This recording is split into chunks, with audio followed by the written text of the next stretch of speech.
بشر بن حذلم. لا هاي القصيدة يعني أغلب العراقيين حافظينها، لأن حتى شفت بها رؤية، يعني قصيدة انكتبت على عجلة يعني، أو إلهام. نجحت القصيدة كلش.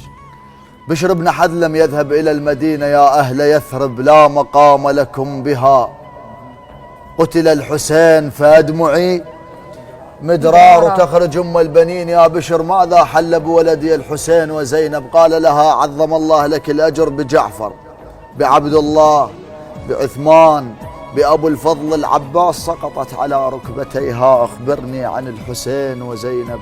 قال لها الحسين، قالت له: بلى. قال لها: تقطع والحوافر منا شرب الدم، إذا مو بالحصير حسين ما يلم. خيطة وراسه يلا على الرمح شالوه، بكثر ما بالحجار الفاش خت هشم. طبع حافر الخيل بصدره من كترين، رفس وضلوعه ما بيها الشي يسلم. لكن مالت الله انهدم بس انهاب، النهر عرضة جروفه لما نتهدم. وما سولف الماي بشفته مو بالريج، بس حلق العطش ها قد حكي دردم. هاين ترسى والطف وسوالف سود، وحتى المال شغله بالسبت شتم. بطشت وبوقت ذون وفتح حلق حسين رادي يأذن، وطقه وشفته طق الدم.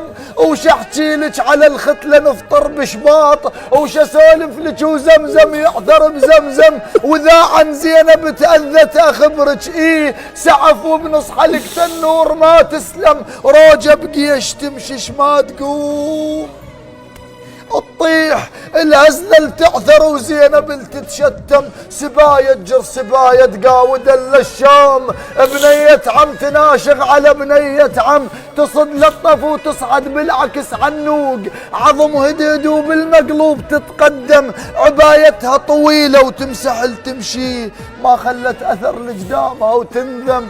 وزينب رحة كل ما تسمع الخشنات تفتر وتطلع السالفة الأنعم. وما فرعت بنتك مو بزر طليع، ما جوها بضباب بشيب تتلث.